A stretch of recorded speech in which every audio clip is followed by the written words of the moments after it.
sering kita sharekan.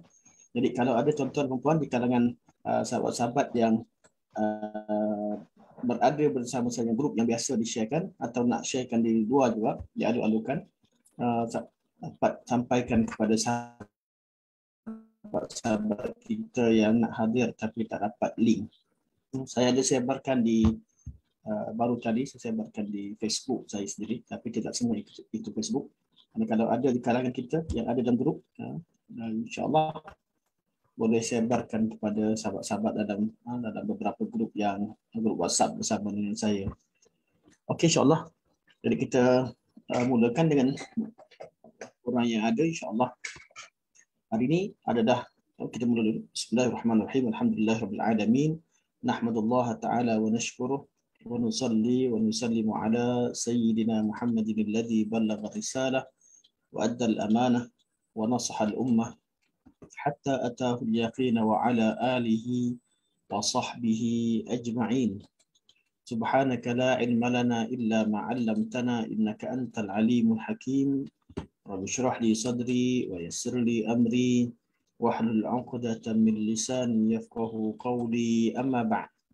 Fa inna asdaqal hadits kitabullah wa khairul hadi hadi Muhammadin sallallahu alaihi wasallam wa syarrul umuri muhdatsatuha wa kullu muhdatsatin bid'ah wa kullu bid'atin dhalalah wa kullu dhalalatin fi an-nar, thumma amma ba'd.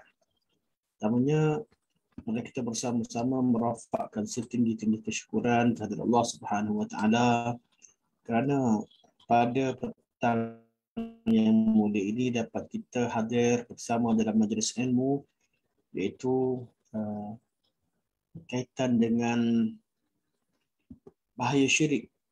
Sesi pertemuan kita yang membincangkan tentang ancaman bahaya syirik, siri ke-14. Saya pun tak pasti. Ikut catatan saya, siri ke-14. Sebahagian daripada sahabat kita memberitahu saya bahawa ini adalah siri yang ke-15. Tapi tak ada masalah. Kita 14 atau 15 kita akan cek semula dari segi susunannya. Jadi insya-Allah siri bila sekarang ni kita masuk pada siri yang ke-14. Ikutkan kepada perancangan, kita ingin selesai kuliah kita dalam 18 siri. Jadi kalau siri yang ke-15, insya-Allah kita masih berbaki 4 siri lagi untuk kita habiskan. Dan itulah sebab itu saya terpaksa tinggalkan tajuk-tajuk berkaitan dengan syirik besar. Bukan terpaksa, kerana dia kaedahnya lebih kurang sama. Artinya cukup saya berpada dengan 14 siri atau 13 siri yang lalu kita membincangkan tentang syirik-syirik besar, dan hari ini kita mula masuk kepada perbincangan berkaitan syirik kecil dengan lebih detail agar kita dapat faham apakah yang dimaksud dengan syirik kecil dengan lebih jelas. Kemudian kita belajar kaedah-kaedah mengenali syirik kecil yang disebutkan oleh ulama. Kemudian kita pada 4 pertemuan akan datang, kita akan bawakan tiap-tiap pertemuan kita bawakan salah satu contoh daripada jenis-jenis syirik kecil. Jadi syirik kecil yang kita bincangkan pada hari ini iaitu syirik dalam kata-kata. Sebagai mukaddimah dan pengenalan terhadap syirik, seperti mana yang telah dimaklumi bahawa syirik terbahagi kepada 2 jenis, iaitu syirik besar dan syirik kecil. Syirik terbahagi kepada 2 jenis, syirik besar dan syirik kecil. Syirik besar menjadi penyebab keluarnya seseorang dari agama Islam wal-'iyadzubillah, dan pelakunya jika meninggal dalam keadaan demikian, iaitu tidak bertaubat kepada Allah Subhanahu wa taala, akan kekal dalam neraka wal-'iyadzubillah. Semoga Allah jauhkan kita semua daripadanya. Ini syirik besar, iaitu syirik yang sangat bahaya. Kalau seseorang meninggal dunia tidak bertaubat daripada jenis syirik besar ini, iaitu dia bergelumang dalam syirik besar dan dia tidak bertaubat kepada Allah Subhanahu wa taala, dia tidak diampunkan oleh Allah Subhanahu wa taala, dihukumkan sebagai kafir wal-'iyadzubillah. Manakala syirik kecil ialah setiap ucapan atau perbuatan, sama ada perbuatan hati atau anggota, yang dinyatakan syirik oleh syarak. Artinya kalau kita tengok kepada dalil Al-Quran dan Sunnah Nabi terutama dalam hadis Nabi SAW disebutkan sebagai syirik. Tetapi dalam hadis yang lain atau dilihat dari segi kaedah agama secara menyeluruh, didapati bahawa perbuatan tersebut tidak menyebabkan pelakunya terkeluar daripada agama Islam. Walaupun dinamakan sebagai syirik dalam istilah syarak. Jadi ulama membahagikannya jadi ulama mengkategorikan syirik yang sebegini, iaitu dalam satu hadis Nabi kata syirik dan dalam hadis yang lain tidak dinyatakan bahawa ia syirik, atau dalam rangkuman dalil yang lain diketahui bahawa ianya tidak terkeluar daripada Islam, maka syirik ini dinamakan sebagai syirik kecil. Ia merupakan dosa besar. Syirik kecil hukumnya berdosa dan dosanya dosa besar yang wajib dijauhi dan kesannya dapat membawa kepada syirik akbar. Syirik kecil, kerana kita tidak jauhi, kita bermudah-mudah dengannya, bahayanya dan kesannya dapat membawa kepada berlakunya syirik akbar, iaitu syirik besar. Perkara ini kita dah sentuh pada mukadimah dahulu, tapi saya nak sentuh sekali lagi secara ringkas. Mukadimah kita sebutkan secara detail ketika siri pertama sudah syirik. Namun saya nak sentuh kali ini berkaitan dengan bentuk-bentuk syirik kecil untuk kita faham dan sebagai mukadimah pembelajaran kita sebelum kita masuk dengan masuk kepada perbincangan yang lebih detail berkaitan dengan syirik, iaitu syirik perkataan. Kita dah tahu bahawa syirik terbahagi kepada dua. Syirik besar dan syirik kecil. Erti syirik besar dan erti syirik kecil.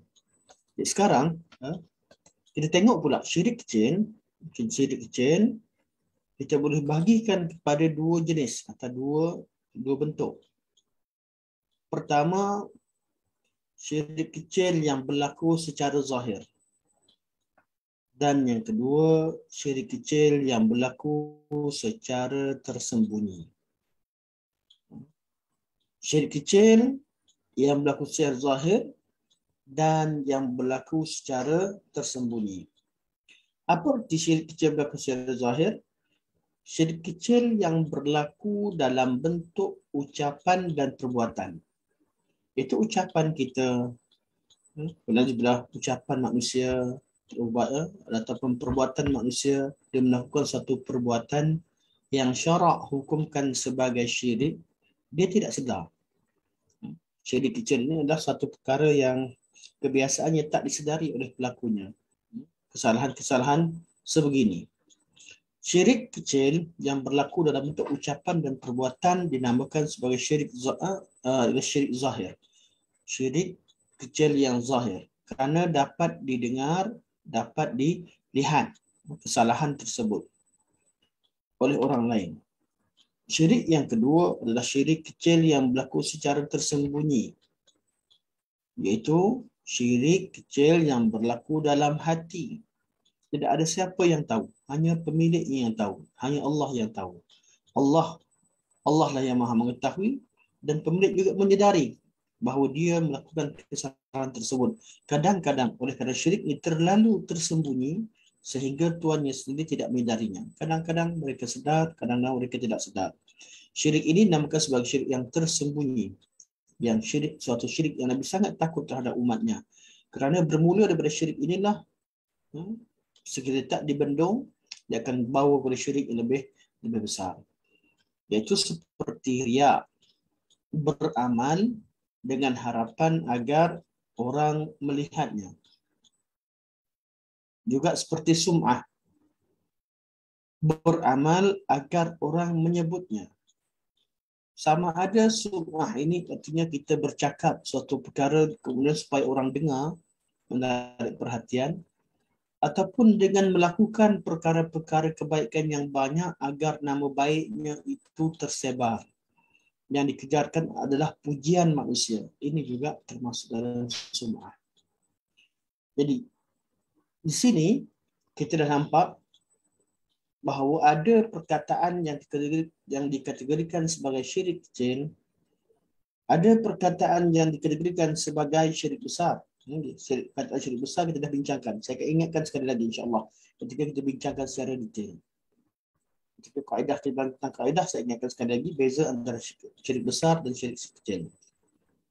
Selain perkataan, perbuatan juga. Ada perbuatan yang jatuh kepada syirik besar dan ada perbuatan yang jatuh pada syirik kecil.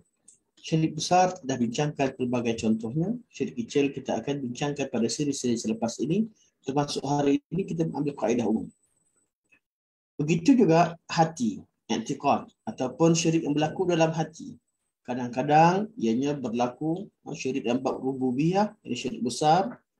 Kadang-kadang syirik berlaku secara tersembunyi dalam hati, iaitu syirik riya dan sum'ah dan perbuatan-perbuatan hati yang lain yang dikategorikan sebagai tidak ikhlas kepada Allah Subhanahu wa taala.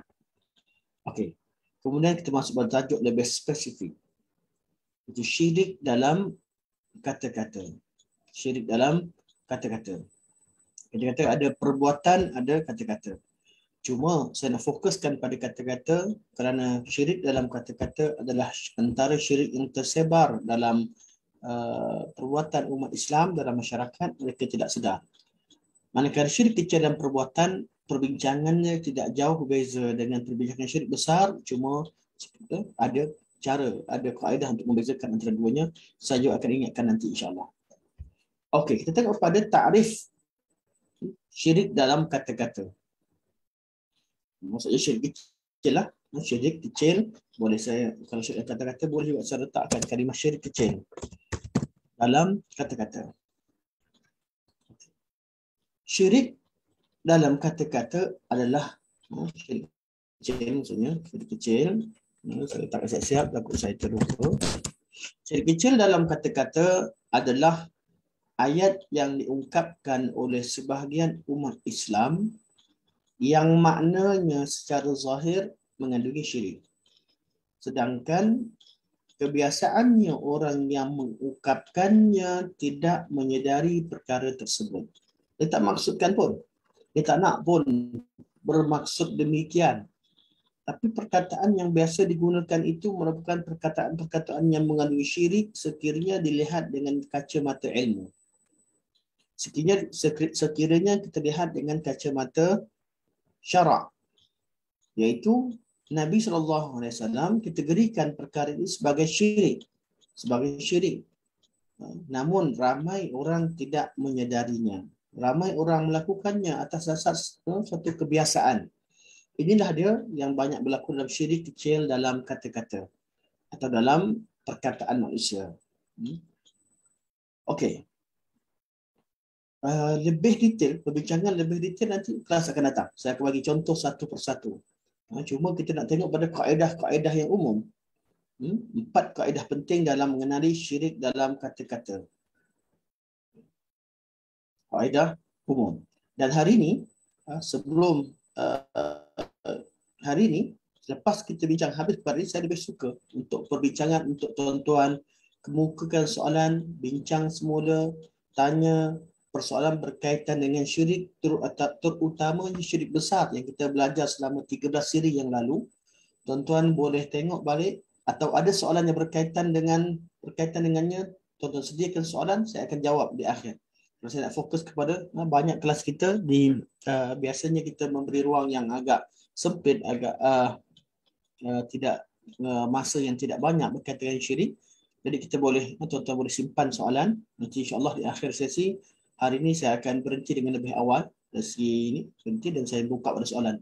Terutamanya berkaitan dengan syirik besar. Syirik kecil ini kita akan bincangkan, kita akan buka soalan nanti di akhir sesi pada siri yang ke-18 insya-Allah. Kita akan bukakan soalan selebih luas, perbincangan yang lebih luas secara berkaitan syirik kecil secara umum. Okey. 4 kaedah penting dalam mengenali syirik dalam kata-kata. Kita ada syirik kecil boleh berlaku dalam kata-kata, syirik kecil boleh berlaku dalam perbuatan, syirik kecil boleh berlaku dalam hati. Cuma bab perbuatan, saya akan sebutkan secara ringkas. Saya fokuskan pada syirik dalam kata-kata. Syirik dalam kata-kata. Okey, jadi 4 kaedah yang umum yang perlu kita ketahui ketika berbicara tentang syirik kecil. Pertama, kebanyakan syirik yang berlaku dalam perkataan umat Islam adalah syirik kecil. Kebanyakan perkataan umat Islam yang dikategorikan sebagai syirik adalah syirik kecil. Kerana kebanyakannya tidak wujud pada maknanya ibadah. Bukan ibadah tu, ibadah. Kepada selain Allah Subhanahu Wa Taala. Kebanyakan kesalahan umat Islam ni dalam perkataan mereka tidak sampai kepada membawa makna menyembah selain Allah Subhanahu Wa Taala. Namun ada beberapa amalan yang kita sebutkan sebelum ini yang merupakan amalan perbuatan yang termasuk dalam syirik besar, bukan syirik kecil. Antara perkara yang tidak termasuk syirik kecil adalah istighatsah dan memohon doa kepada selain Allah Subhanahu Wa Taala.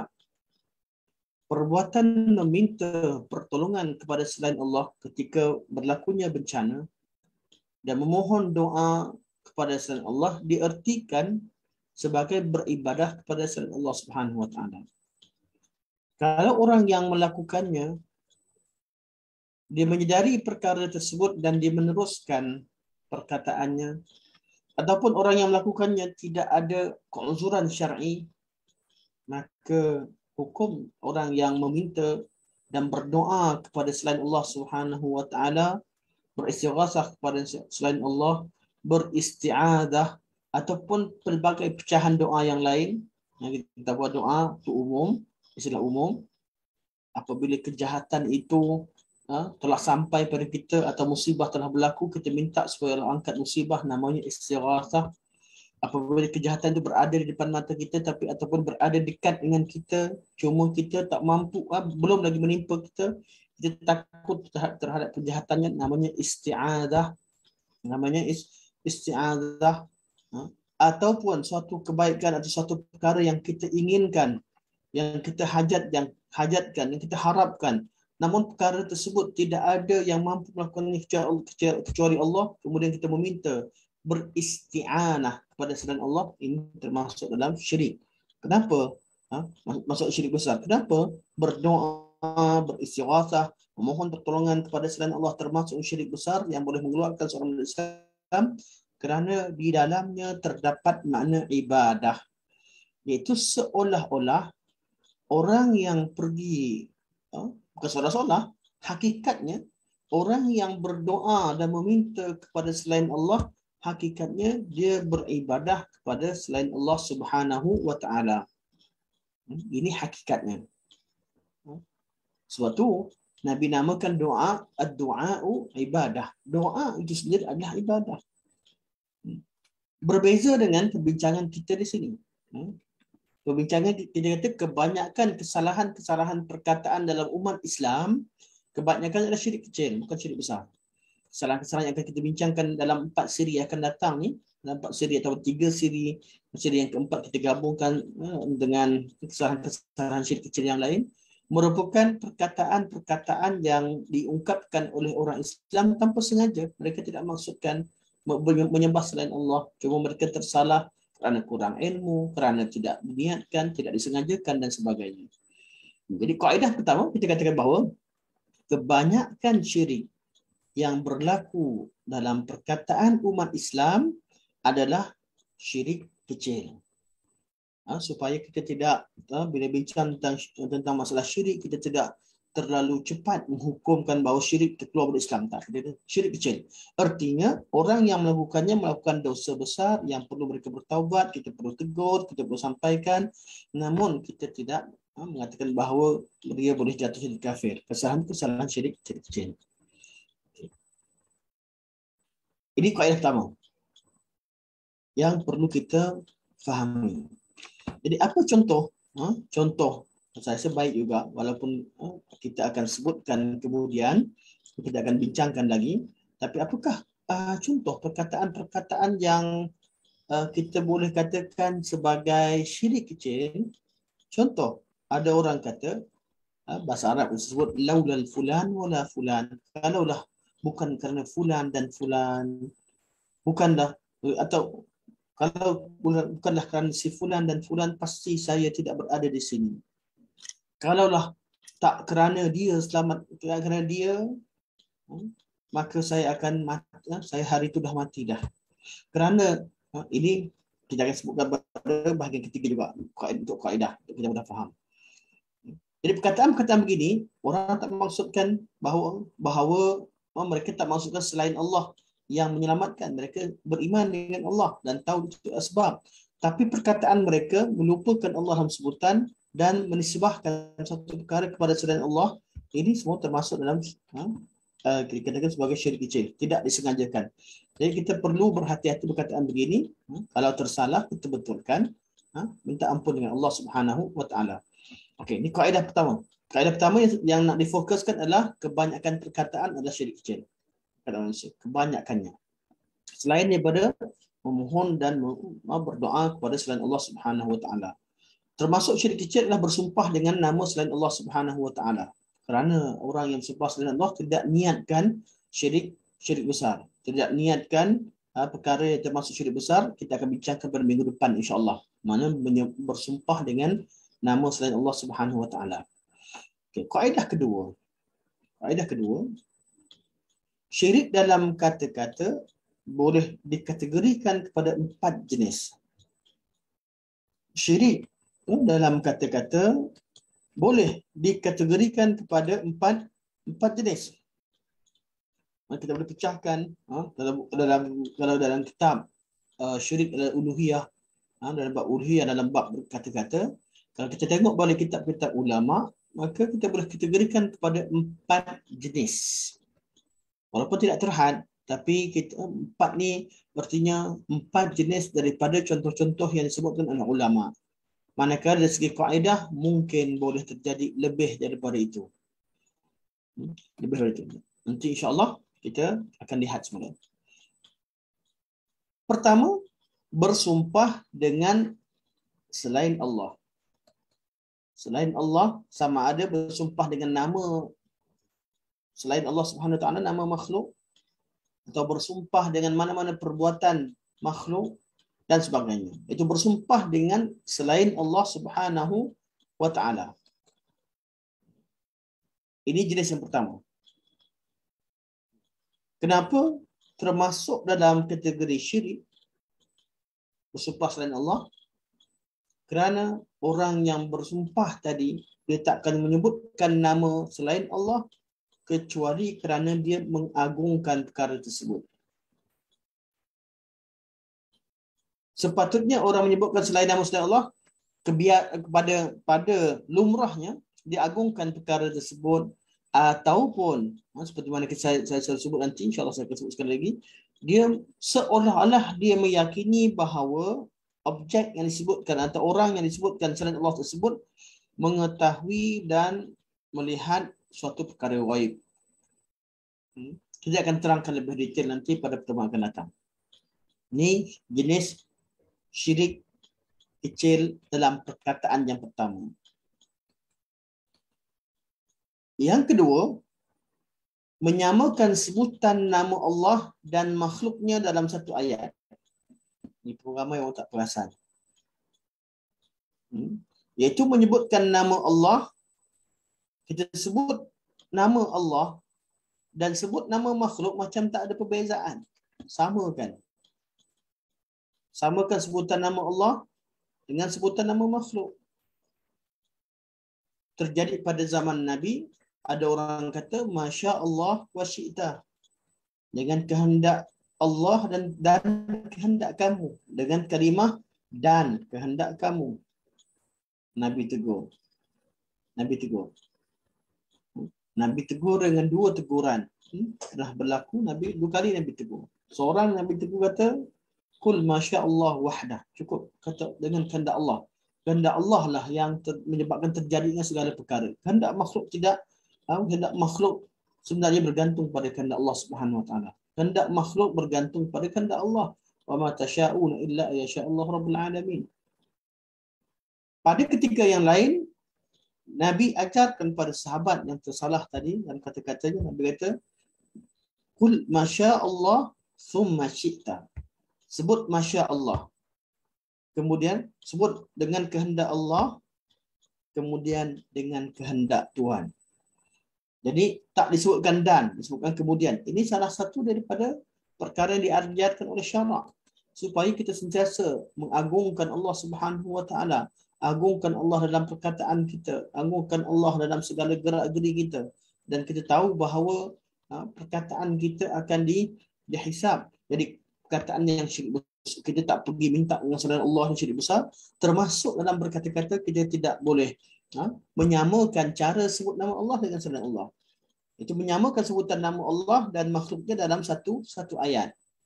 Dia perlu dipisahkan. Tak boleh kata dan, kata kemudian. Atau cukup sebut nama Allah. Kemudian ceritakan tentang keadaan makhluk. Kehendak makhluk. Keadaan ini juga termasuk dalam kategori juga menyamakan sebutan nama Allah dengan makhluknya dalam satu ayat. Termasuk orang-orang yang menamakan anak mereka dengan nama Abdun kepada selain, meletakkan hamba kepada selain Allah Subhanahu Wa Taala.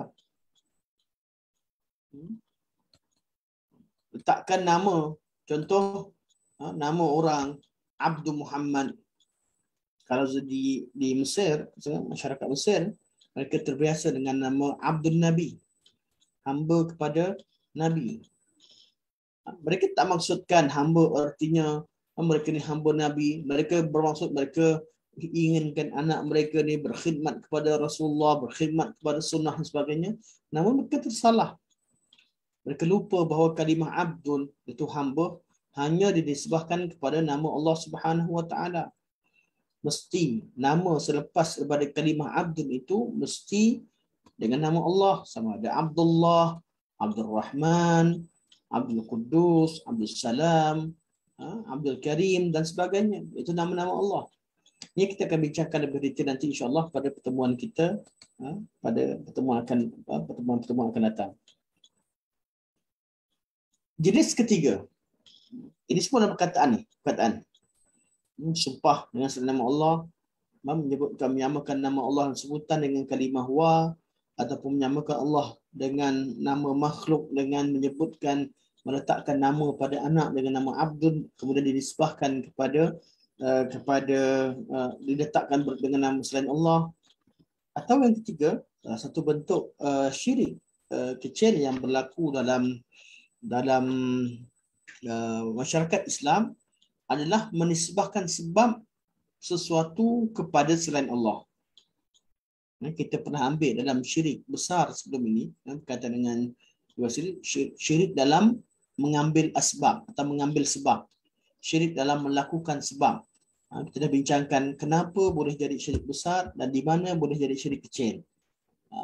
Macam mana menisbahkan asbab yang dilakukan oleh bomoh-bomoh, orang percaya pada bomoh, menisbahkan asbab yang berlaku kepada anak Nabi Nuh, yang mengambil asbab, pergi ketika ayahnya ajak untuk naik atas kapal, dia tak nak terima, tolak ajakan ayahnya, dan dia berusaha untuk pergi ke pergunungan, mana bergantung kepada asbab yang keterlaluan, itu dalam amalan dan macam-macam kita bincangkan mengenai asbab. Cuma bab syirik sini ada sebahagian daripada bab berkaitan dengan asbab yang kategorinya adalah kategori syirik kecil. Iaitu menisbahkan sebab sesuatu kepada selain Allah tanpa disengajakan. Iaitu memang perkara itu memang asbab. Memang perkara itu asbab, tapi dia melupakan Allah Subhanahu Wa Taala dalam sebutan dan ucapannya. InsyaAllah kita juga akan bincangkan. Dan yang keempat, iaitu dalam bab jenis-jenis syirik yang ada pada perkataan manusia, iaitu tidak mengagungkan Allah dalam perkataan kerana tidak mengenal Allah dengan sebenarnya. Dia sebenarnya bukan nak hina Allah, tak. Dia seorang Muslim, sayangkan Allah, cintakan Allah, beribadah kepada Allah Subhanahu Wa Taala. Tapi perkataan dia tersebut menunjukkan bahawa dia tak kenal Allah dengan sebenar-benarnya. Tak kenal Allah. Sehingga dia menyebutkan sesuatu terhadap Allah Subhanahu Wa Taala dengan kata-kata yang tidak sopan.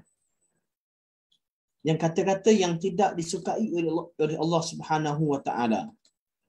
Antaranya bila dia berdoa, yang berlaku dalam satu hadis yang diriwayatkan oleh Abu Hurairah radhiyallahu anhu, bahawa ada seorang lelaki dia baca Allahumma firli in syi'ta. Ya Allah, ya Tuhanku, ampunkan aku sekiranya kamu kehendaki. Allahumma arhamni in syi'ta. Ya Allah, ya Tuhanku, turunkanlah rahmat padaku. Belas kasihilah aku kalau kamu nak. Nabi marah.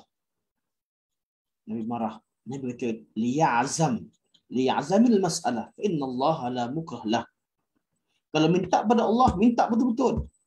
Tak ada siapa yang boleh paksa Allah Subhanahu Wa Taala. Minta dengan Allah, Allahumma ghfirli. Allahumma arhamni. Jangan sebut in syi'ta. Kenal Allah dengan sebenar. Allah suka kita minta.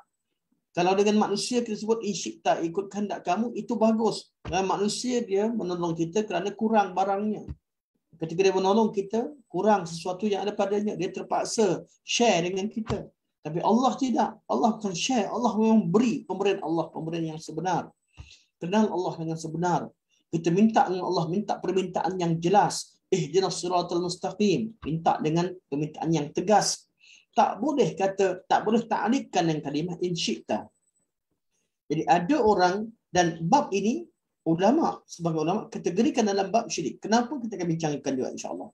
Tapi ini adalah jenis perbuatan yang boleh dikategorikan sebagai syirik. Tapi ada syarat-syaratnya lah. Ada sesuatu yang akan dibincangkan tentang hukum hakamnya. Jadi hari ini lebih kepada pengenalan. Saya suka mengenalkan apa tajuk kita bincangkan. Ataupun perkataan yang lain. Dia kata assalamu ala Allah. Jadi kesalahan-kesalahan yang begini yang berkaitan dengan jenis yang keempat ini, dia tidak mengagungkan Allah dalam perkataan kerana tidak mengenal Allah dengan sebenarnya, kadang-kadang jatuh syirik dan kebanyakannya tak sampai pada syirik. Dia adalah perkataan-perkataan yang dilarang. Namun jatuh pada syirik bila kita akan bincangkan. Dia mesti ada niat dan sebagainya. Namun perkataan ini perkataan yang diagungkan, kadang yang perkataan yang dilarang dalam syarak, kadang-kadang boleh jatuh jadi syirik. Dia lebih ringan berbanding dengan jenis-jenis syirik yang di atas. Itu bersumpah dengan selain Allah. Lebih ringan daripada menyamakan nama Allah dengan nama manusia. Lebih ringan daripada menisbahkan sebab. Di sebab yang keempat. Ini terkandung dalam apa yang kita sebut empat jenis ini. Terkandung pada kaedah kedua yang perlu kita tahu. Iaitu syirik dalam kata-kata ada 4 kategori, ada 4 jenis. Kaedah ketiga yang ingin kita bincangkan, yang ingin saya tegaskan untuk pertemuan kali ini, hendaklah kita ketahui bahawa sebahagian perkataan jatuh jadi syirik walaupun tanpa niat. Ini kita kena tahu. Tak semua perkataan, kita kata bab syirik, sebab tu kita dalam muqaddimah atau dalam ta'rif kita kata kebanyakannya tanpa sebab, tanpa niat. Kadang-kadang seseorang tu melakukan syirik dalam perkataannya, iaitu dia telah menyebutkan perkara syirik dan dihukumkan sebagai syirik kecil walaupun tanpa niat. Walaupun tanpa niat. Walaupun kata saya tak niat, betul Ustaz? Tetap syirik, dia jatuh jadi syirik kecil. Tetap dihukumkan sebagai syirik. Macam mana boleh jadi macam tu? Ya. Nabi tak kaitkan dengan sengaja atau tak sengaja. Contohnya, bersumpah dengan selain nama Allah Subhanahu Wa Taala. Hukumnya syirik. Walaupun orang yang bercakap tadi tidak bermaksud bahawa selain Allah memiliki sifat rububiyah, mengetahui apa yang dilakukan oleh kita dan sebagainya. Kita bersumpah depan saksi di depan hakim kerana kita tiada saksi, kita kata wallahi wa billahi wa tallahi. Kita tak bersumpah dengan wal Kaabah dan sebagainya, ataupun dengan demi perkataan yang demi binatang ke, demi roh nenek moyangku ke. Kalau bersumpah selain Allah berserta dengan niat, dia jatuh jadi syirik besar. Tak disertai dengan niat, dia memang jadi syirik kecil. Contoh yang lain adalah perkataan istihza. iaitu orang yang memperolok-olokkan kalamullah, kalam Rasulullah, dimain-mainkan ayat Quran, dimain-mainkan hadis. Cukup dia mempermainkan ayat Allah. Kadang-kadang dia nak gurau saja, dia nak gurau. Ketika dia, kalau dia sengaja mempermainkan ayat Allah dan dalam hatinya memperlekehkan, dia jatuh syirik besar. Tapi kebiasaannya mereka nak seronok, nak lawak-lawak. Buat baca Quran, baca Al-Quran, kemudian tambah perkataan yang kelakar. Buat gaya seolah-olah baca Quran. Ini memperolok-olokkan. Ada orang yang ambil, termasuk dalam bab ini, orang yang dia bercakap dengan percakapan yang biasa, yang lawak, kemudian dibacakan dengan tarannum seolah Al-Quranul Karim. Dia bukan nak mainkan ayat Quran, tapi perkataan dia itu adalah mempermainkan Al-Quran. Al-istihza' bi kalamillah. Atau tidak al-istihza' bi kalami Rasulullah sallallahu alaihi wasallam. Hadis Nabi suruh satu hadis, dia bawa hadis itu, dia bawa makna kelakar, ditukarkan, kemudian dibuat bahan ketawa. Nama istihza'. Perbuatan sebegini, pelakunya tidak bertujuan untuk mengistihza', tidak bertujuan untuk memperlekehkan atau memperolokkan hadis Nabi SAW. Perbuatannya, cukup dengan perbuatannya dan perkataannya tadi, dia telah dihukumkan sebagai syirik kecil. Dia perlu bertaubat kepada Allah Subhanahu Wa Taala. Dia telah melakukan dosa. Tapi kalau memang dia tidak agungkan syarak, memang dia ingin mempermainkan agama, dia jatuh syirik besar. Jadi ada perkataan yang tidak disyaratkan. Kita dikatakan mesti ada niat baru jatuh syirik kecil. Namun sebahagian daripada perkataan perlu ada niat. Sebahagian daripada perkataan hanya dihukumkan syirik apabila disertai dengan niat. Mana syirik kecil lah. Kalau tak ada niat, tak dihukumkan sebagai syirik kecil. Dengan niat baru dihukumkan sebagai syirik kecil. Kalau tak ada niat, dia adalah perkataan-perkataan yang tak sampai, kalau salah sekalipun tak sampai level syirik. Contohnya orang kata, yang contoh saya bagi awal tadi, kalau Allah tak kerana Tuhan selamatkan saya hari itu, saya dah mati dah hari ini. Tengok ada niat dia. Kalau dimaksudnya, kalau tak kerana Tuhan selamatkan saya, memang dimaksudkan memang Tuhan ini selamatkan dia daripada dia lemah sebagainya, tak salah. Perkataan itu perkataan yang biasa. Tapi kadang-kadang bila dia niat menta'zimkan. Pada niat menta'zimkan artinya dia merasakan bahawa memang inilah Tuhan ini memiliki begini-begini, niat ta'zimkan, terlalu agungkan sehingga dilihat seolah-olah melupakan Allah Subhanahu Wa Taala. Kataan begini jatuh pada syirik. Yaqsud daripada adanya maksud ta'zim dalam sebab. Yuqsad ta'zimus sebab. Akan kita bincangkan lebih detail macam mana maksud dia bermaksud untuk menta'zimkan sebab. Lelaki yang selamat dia tadi adalah sebab. Asbab tadi perlu disebabkan. Kalau disebabkan kerana hanya sebab tak apa. Tapi kalau disebabkan dengan sebab, kemudian menta'zimkan sebab tersebut, menta'zimkan, mengagungkan dan lupa menisbahkan kepada Allah, maka kataannya yang disertai dengan niat tadi jatuh kepada syirik kecil, bukan syirik besar. Jadi paling antara perkataan yang ringan lah, maksud bukan ringan, antara jenis-jenis syirik kecil dia jadi syirik semuanya berat. Tapi dalam jenis-jenis kategori syirik kecil dia antara yang ringan, iaitu perbuatan yang perlu kepada niat untuk dihukumkan sebagai syirik kecil. Dan yang keempat, ini yang saya dah syarahkan. Mana lepas tiga ni kita ada dua bahagian, dan sebenarnya keempat ni kita letakkan kaedah khas, iaitu sebahagian perkataan tidak dihukumkan syirik kecuali disertai dengan perasaan mengagungkan dan membesarkan objek yang disebutkan. Ini yang saya syarahkan tadi. Okey. Jadi ini syirik kecil, syirik besar. Contoh-contoh dalam kata-kata ini saya akan sambung pada pertemuan akan datang. Bersumpah selain Allah, Masya Allah, wa syi'ta munturna bina ukaza wa kaza. Dan nota ni saya akan sambung pada pertemuan akan datang. Saya buka, sudah 4 2 minit, saya buka pada soalan.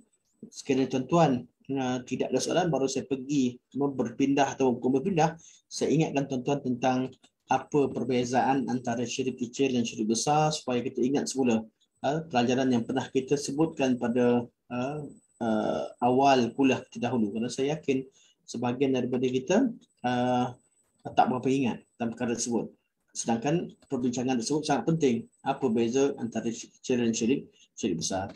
Okey, kita buka kepada soalan dan okey, dah ada soalan. Okey. Ada soalan daripada Puan Syahira Faiz. Assalamualaikum Ustaz. Ada soalan di FB Live. Alhamdulillah. Terima kasih kepada Puan Syahira bantu. Kalau ada lagi soalan, tolong copy paste bawa masuk ke dalam chat kita. Saya tak dapat nak ikut dua FB. Saya takut ada dua suara. Okey. Saya ada soalan, adakah bomoh halau jin dan katanya berubat tu syirik ataupun dibolehkan? Adakah bomoh halau jin dan katanya berubat tu syirik ataupun dibolehkan? Okey, terima kasih atas soalan. Yang sangat baik. Ini soalan antara tajuk yang penting. Dia berkaitan dengan apa yang kita telah bincangkan berkaitan mengambil asbab atau syirik dalam mengambil asbab, sesuatu yang bukan asbab pada asbab, dan juga berkaitan dengan ruqyah syar'iyah disentuh secara umum dalam kuliah tersebut, walaupun saya tidak pisahkan dengan satu kelas yang tersendiri membincangkan tentang ruqyah. Ruqyah iaitu mengubati gangguan jin atau kita panggil nusyrah. Buat nusyrah dan ruqyah ada perbincangan yang tersendiri. Nusyrah iaitu mengubati ataupun menghalau jin daripada badan jin yang mengganggu manusia, dinamakan sebagai nusyrah secara spesifiknya. Ruqyah lebih umum. Ruqyah adalah kita mengubati diri kita dengan berdoa dan juga dengan menggunakan air atau tiup di air kita minum, ataupun ruqyah kita bacakan ruqyah bacaan-bacaan tertentu di anggota badan yang sakit. Jadi ruqyah ni lebih umum, sama ada berkaitan dengan jin ataupun tidak. Nusyrah ini fokus kepada bacaan yang dibaca untuk menghalau jin. Nusyrah ada dua jenis. Satu nusyrah yang dibenarkan, yang kedua nusyrah yang diharamkan. Nusyrah yang dibenarkan adalah nusyrah yang dilakukan berdasarkan kepada kaedah-kaedah yang dibenarkan oleh syarak, iaitu berubat dan menggunakan ataupun berubat dengan cara membaca kalamullah ataupun membaca doa-doa yang terkandung dalam sunnah Rasulullah SAW, atau bernusyrah dengan menggunakan doa-doa yang difahami. Itu meminta kepada Allah Subhanahu wa taala dan berdoa dengan perkataan-perkataan yang mencerminkan tauhid dan dipahami maknanya. Contohnya apabila seorang itu berubat, ada orang berubat gunakan 3 qul, baca qul huwallah, qul a'udzu birabbin nas, dibaca ayat kursi, dibaca akhir surah Al-Hasyr, baca surah akhir ayat awal Baqarah, kemudian ayat kursi bersama beberapa ayat selepasnya, kemudian baca akhir surah Baqarah. Semua ini tak syah. Ini dibenarkan oleh syarak. Yang kedua, dia baca doa-doa yang Nabi ajar. Bismillahirrahmanirrahim. La yadurru ma'asmihi syai'un fil ardi wala fis sama'i wa huwas samiul alim. Baca a'udzu bikalimatillahi tammati min syarri ma khalaq. Atau dia nampak tempat sakit, dia pegang tempat sakit, bismillah a'udzu bi'izzatillahi wa qudratihi min syarri ma ajidu wa hadir, dan sebagainya. Tidak syak lagi, ini juga adalah nusyrah yang dibenarkan oleh syarak secara basicnya. Malah jadi ibadah sekiranya dia membantu orang lain, jadi ibadah sekiranya disertai dengan perasaan khauf dan takut raja pada Allah, itu istighfar. Asalnya nusyrah adalah dibenarkan. Begitu menghalau jin ataupun ubat mengubati seseorang. Nah, dan kalau dia tak hafal ayat Quran, dia cuma hafal tapi tak banyak ayat Quran yang dihafal, ataupun ada hadis tapi tak banyak hadis dihafal, maksudnya memang masalah yang berlaku kerana masalah dia tidak tahu, jadi dia terpaksa berdoa dengan bahasa Melayu atau bahasa mana, disyaratkan doa jadi doa yang difahami. Ya Allah, ya Tuhanku, ya Allah, selamatkanlah pesakit ini daripada gangguan jin, ya Allah. Minta. Ini salah satu benda nusyrah. Walaupun doa yang kita baca doa, bergantung pada Allah, berdoa sambil kita pegang tempat sakit sebagainya, ini dibenarkan oleh syarak. Ini kaedah nusrah yang dibenarkan. Nusrah yang kedua, cara kedua adalah nusrah yang diharamkan, yang digunakan oleh sebahagian bomoh. Kenapa sebagian bomoh? Kalau bomoh dengan istilah yang menggunakan ilmu jin dan syaitan, semua tak boleh, haram. Orang yang pergi pada bomoh yang menggunakan jin dan syaitan, pergi sekadar nak main-main, sekadar hadir pergi pada bomoh, minta dia dibaca sekadar main-main, dia akan ditolak amalannya selama 40 hari. Yang pergi dan percaya dan dengan apa yang disampaikan oleh bomoh tersebut, dan dia yakin dengan kebolehan dan kebolehan yang didakwa oleh bomoh tersebut, dia telah pun kufur dengan apa yang disampaikan oleh Rasulullah SAW. Dia perlu taubat kepada Allah. Mungkin boleh jatuh pada syirik.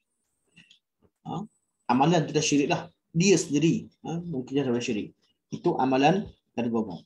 Jadi, namun bomoh ni, penamaan bomoh mungkin merujuk kepada pengamal rawatan kaedah syarak. Juga merujuk kepada orang yang tak ikut syarak. Jadi kita perlu tahu kaedah yang digunakan. Dia berubat dengan cara yang dibenarkan, dengan cara yang benar, cara yang betul dibenarkan oleh syarak, berubat dengan cara yang diharamkan. Itu memohon pertolongan kepada selain Allah. Itu dengan apa? Dengan jin dan syaitan. Ataupun dengan menggunakan memohon pertolongan atau menggunakan perantaraan yang bukan daripada asbab kauniyah atau asbab syar'iyah. Artinya dia pergi gunakan tangkal. Tangkal yang Nabi tak ajar, Allah tak ajar. Pada masa sama, tidak ada ilmu sains mana sekalipun membuktikan bahawa tangkal itu ada kaitan untuk menyembuhkan. Jadi dia berubat sampai pergi ke nusrah, doa. Seorang bomoh itu memberikan, membacakan nusrah. Jadi pertama dia perlu bergantung kepada asbab syar'iyah, doa-doa dan juga ruqyah tadi. Yang kedua, dia juga dibenarkan untuk menggunakan asbab-asbab kauniyah. Asbab kauniyah contoh, orang yang kadang-kadang orang yang diganggu tadi, orang yang sakit.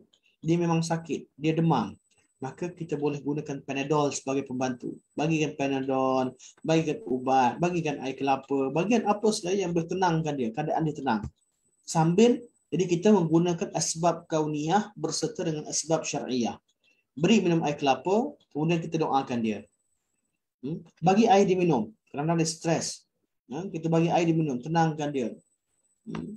Menggunakan asbab kauniyah, iaitu kajian sains. Ini sangat penting orang-orang yang mengetahui, doktor-doktor, nurse-nurse yang mengetahui ilmu perubatan ataupun pengamal-pengamal perubatan alternatif yang memahami hukum syarak. Itu mereka menggunakan ilmu mereka. Mereka boleh gunakan bekam, mereka boleh gunakan kaedah-kaedah fasdu, mereka boleh gunakan acupuncture dan sebagainya sambil mereka meruqyah. Ini dibenarkan oleh syarak. Ini dibenarkan oleh syarak. Itu menggabungkan antara dua sebab. Tapi kalau mereka menggunakan daun bidara untuk mengubati sihir dan sebagainya, ini terbukti secara saintifik. Ataupun kita katakan terbukti secara mujarrab. Tapi kalau tiba-tiba ada bomoh yang menggunakan tangkal, merupakan satu perkara yang bertentangan dengan syarak dan bertentangan dengan ilmu sains. Jadi kaitan ilmu syarak tidak ada sedikit pun mengisyaratkan kepada membolehkan menggunakan tangkal. Pada masa sama, ilmu sains juga tidak, ataupun dari segi hukum alam atau sunnah kauniyah juga tidak menjadikan perkara tersebut sebagai atau tangkal itu sebagai alat penyembuh. Di situ penggunaan tangkal tadi jatuh pada syirik. Diharamkan oleh syarak. Iaitu tak boleh gunakan tangkal. Ubat tak boleh gunakan tangkal. Atau kalau tak ada tangkal, tidak boleh taat. Kalau kita ketemukan bomoh tu, disuruh bawakan ayam jantan, bawakan darah ayam jantan, sembelih ayam jantan, bawakan daging dan darahnya, ataupun disuruh dengan bawakan kambing hitam, bawakan berbagai, ini adalah bahan sihir, diharamkan. Jadi, selagi tak gunakan sihir, dia tidak gunakan perkara yang diharamkan syarak, dia ubat dengan cara betul, dibenarkan syarak, dibenarkan. Kalau ubat dengan cara yang salah, maka hukumnya adalah salah. Wallahu alam. Okay, ada soalan seterusnya. Assalamualaikum Ustaz. Pernah terdengar tentang dikatakan nusyrah orang Arab untuk atasi masalah mati pucuk dengan kencing di mata kapak. Apakah benar ini nusyrah? Dan jika tidak, apakah termasuk syirik? Ya, ini ini tidak termasuk dalam nusyrah. Kerana kencing di kapak tak ada kaitan dengan, tidak termasuk dalam sunnah, tidak termasuk dalam asbab kauniyah, itu tidak ada kaitan dengan bukti saintifik dan tidak juga dengan asbab syar'iyah. Sama macam orang yang sakit gigi diubati dengan paku. Paku. Tak. Jadi kaedah ni dia bukan asbab kauniyah, bukan asbab syar'iyah. Walaupun sembuh, mujarab sendiri tidak menjadi sebab kata boleh sembuh, tak. Walaupun sembuh tak boleh. Sebab dia akan membuka ruang kepada banyak perkara-perkara yang tidak ada sandarannya kepada ilmu. Dan bila perkara itu berlaku, berkemungkinan ada campuran, masuk campur jin dan syaitan boleh. Allah alam.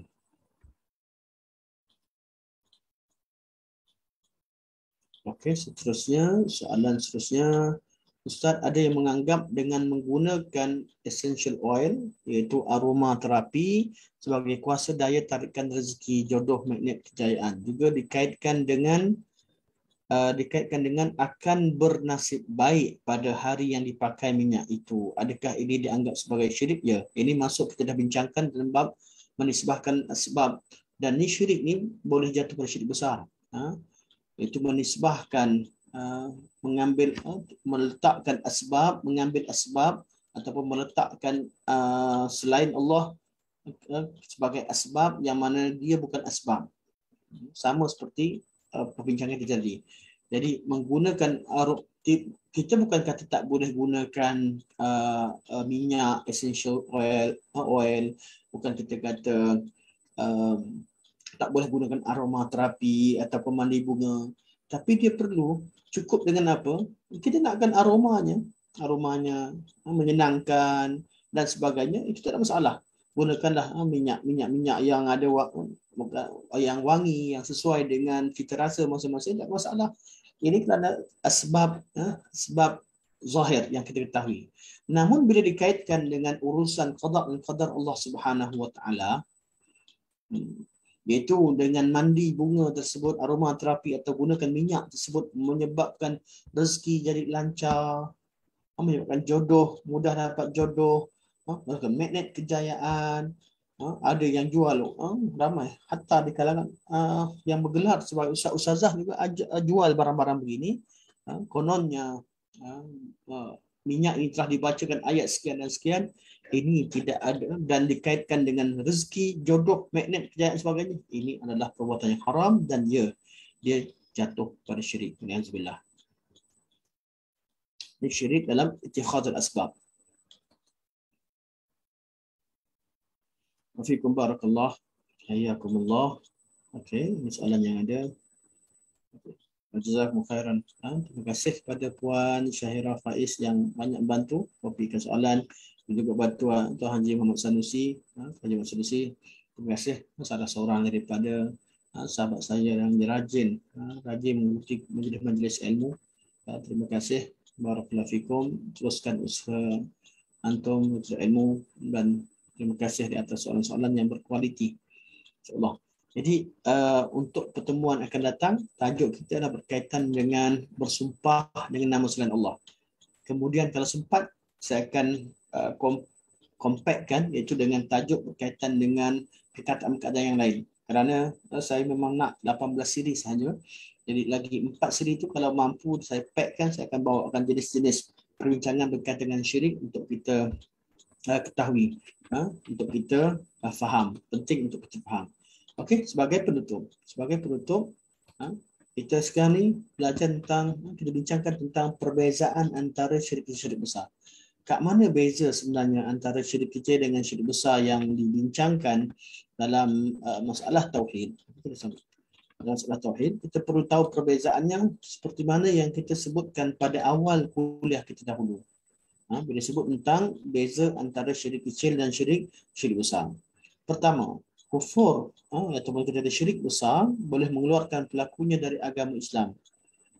Sedangkan syirik yang kecil tidak mengeluarkan pelakunya daripada agama Islam. Dia buat dosa besar tapi tak sampai mengeluarkan pelakunya daripada agama Islam.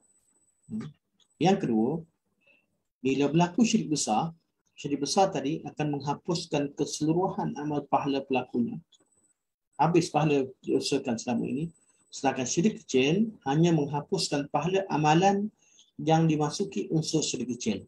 Contohnya orang yang riak dalam ibadahnya. Ibadah dia kat situ tak terima. Dia tidak menghapuskan amalan yang lain. Berbeza syirik besar. Syirik besar dia murtad. Buat syirik besar. Kalau sabit syirik besar dan dia tidak ada keuzuran, bukan setakat amalan yang dibuat ketika itu saja terhapus segala amalannya. Okey, itu yang kedua. Yang ketiga, syirik besar di hari akhirat, orang yang buat syirik besar dan mati dia akan tidak bertaubat kepada Allah Subhanahu Wa Taala, dia akan kekal dalam neraka macam orang kafir. Alhamdulillah. Manakala syirik kecil, jika pelakunya tidak bertaubat, orangnya akan berdepan dengan bahaya yang besar di hari akhirat kerana dosa syirik tak diampunkan. Jadi kena tengok kepada amalan dia. Sekiranya amalannya tidak kukuh, amalan baik tidak banyak, dikhawatiri kerana dosa syirik, dosa yang sangat besar, dikhawatiri amalan buruknya yang berat, kemudian dia akan dimasukkan dalam neraka walaupun tidak kekal. Jadi syirik kecil hukumnya seperti dosa besar. Syirik kecil hukumnya seperti dosa besar dalam kaedah syarak, dalam perbincangan tauhid berkaitan dengan jenis-jenis dosa. Cuma beza antara syirik kecil iaitu dosa besar dengan dosa besar yang lain. Kat mana bezanya? Dengan berkaitan dengan dosa membunuh dan sebagainya, hatta membunuh termasuk dalam syirik kecil. Seperti dosa berzina dan sebagainya. Jadi, zina dengan syirik kecil, apa bezanya? Dosa zina, dosa besar. Namun bab Allah boleh mengampunkan dosanya itu dalam masyiatillah itu jelas. Mana boleh Allah ampunkan atau tidak. Berlaku khilaf, namun khilafnya zahirnya Allah boleh ampunkan. Allah boleh ampunkan. Tapi untuk keadaan yang kedua, berkaitan syirik yang perkara yang syirik kecil, zahirnya ianya termasuk dalam dalil umum yang Allah sebut.